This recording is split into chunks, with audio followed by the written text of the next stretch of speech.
Yoshinobu Yamamoto, one of the most prized free agents in the market right now. Reportedly, he could get $300 million, maybe even $400 million from the New York Mets. Steve Cohen trying to reach deep into his pockets. He's already spent a lot of money trying to get Yamamoto to come to the Mets this offseason. He flew out to Japan, and now most recently over the weekend, reports came out that he had Yamamoto to his own house in New York with his wife, Jeremy Heffner, the pitching coach, Carlos Mendoza, the new manager of the Mets, and David Stearns, the new president of baseball operations for the Mets. Now it's clear Cohen wants Yamamoto more than any other team right now. Now, what do the Mets have to do to get Yamamoto? A lot of things. One, they have to pay him more and they have to convince him that he is going to be the guy here in New York, which ultimately he would based off who the Mets have. They have Kodai Senga, and that's about it.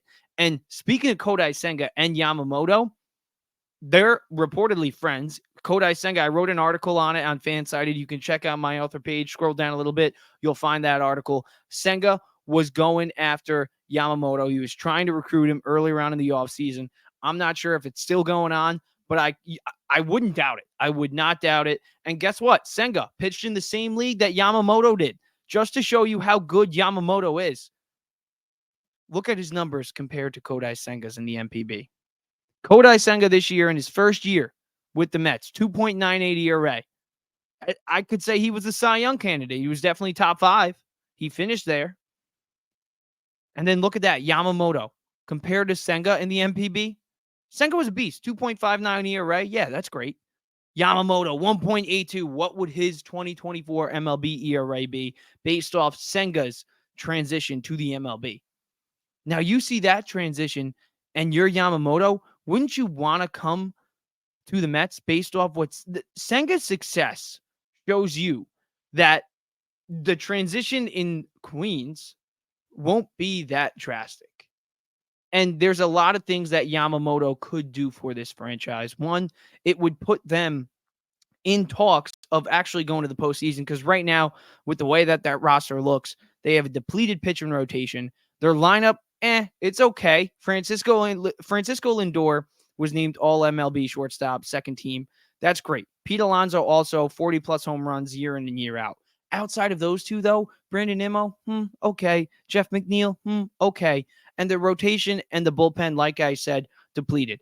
They have no one. That's why they need Yamamoto. He's 25 years old. They want to go for a 2025 actual run. They want to make a run for the World Series in 2025. They want to put a competitive roster on the field in 2024, which sets Yamamoto up perfectly to have a good transition year in 2024 and then really get going in 2025, which is when Stearns wants the Mets to explode. They got the young prospects in the farm system that they could trade or eventually call up in 2025. They love Jet Williams. They love Louis Angel Acuna. That is Ronald Acuna's little brother. They love a bunch of other guys. Kevin Parada, a nice catcher that they have down in the farm system.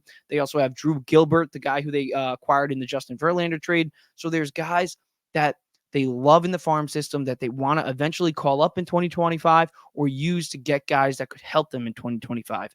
So with that being said, it makes sense that the Mets want Yamamoto. And if they miss out on Yamamoto, reports came out from Andy Martino of SNY that they won't be going after Blake Snell or any other guys in the trade market pitching wise or free agent market pitching wise. They want Yamamoto, and that's it.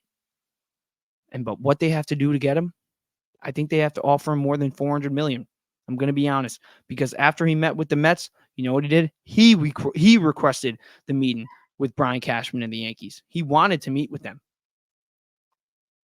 It's clear to me that Yamamoto wants to be a Yankee, and he could be using the Mets as leverage. But Cohen does have a lot to offer. Because think about it. Yamamoto, if he wants to be part of the Yankees organization and be the guy over there, it makes sense he would become an all-time great, right? If he wins there. But what if he wins in New York? He could be the first guy of what's to come. You know what I mean? Him and Senga, too. The pairing of those two at the front of the rotation, You know how many people would be watching the New York Mets worldwide? Now, I get a lot of people would be watching the Yankees too, yes, but Yamamoto and Senga, both of them on the same team. And I know Sal Licata, even on WFAN, I love his one point of view. I know he's a very polarized Met fan and radio guy in New York, but he's right, though. If the Mets do miss out on Yamamoto to the Yankees, it proves that we are still the little brother. And Yamamoto coming here signifies that Cohen actually is making a change here, saying that the Mets are on their way. Maybe not next year, but in 2025 and beyond to being that World Series contender. Because Soto said, everybody's talking about when I'm there. I mean, while I'm there, that whole press conference, while I'm there, I'm going to enjoy it. But even if we get him or even if we don't, Yamamoto, Yoshinobu Yamamoto. I always butcher his first name. I'm going to try one more time. Yoshinobu Yamamoto, there we go, is a beast. You saw it right there earlier. The stats compared to Senga's. The transition that Senga had to the Mets, Yamamoto could have that same success, even better. He would be the ace. Maybe Senga gets the front opening day start just because he's proven in the MLB. But Yamamoto, 25 years old. Senga's 30. So Yamamoto would be here for a whole lot longer, hopefully. I would give him 400 mil. I would give him 10 to 12 years if that's what it takes, because Yamamoto, a lot of pitchers don't hit the open market at 25 years old that are this good. And Yamamoto is that good. So they got to be all in on him. Get him here. Do whatever it takes. Put the money on the table. And the Mets, early on in the offseason, it didn't look like they had a real shot, reportedly, what I should say. But now, after meeting with Cohen twice, and now at his house, well, maybe the Mets actually have a real shot at this guy. Yoshinobu Yamamoto to the Mets is for sure on the table. Make sure you like and subscribe. If you like this video and want to watch more, hit that like button, hit that subscribe button, and make sure you check out my articles on fansided.com/JNolan. Thanks, guys.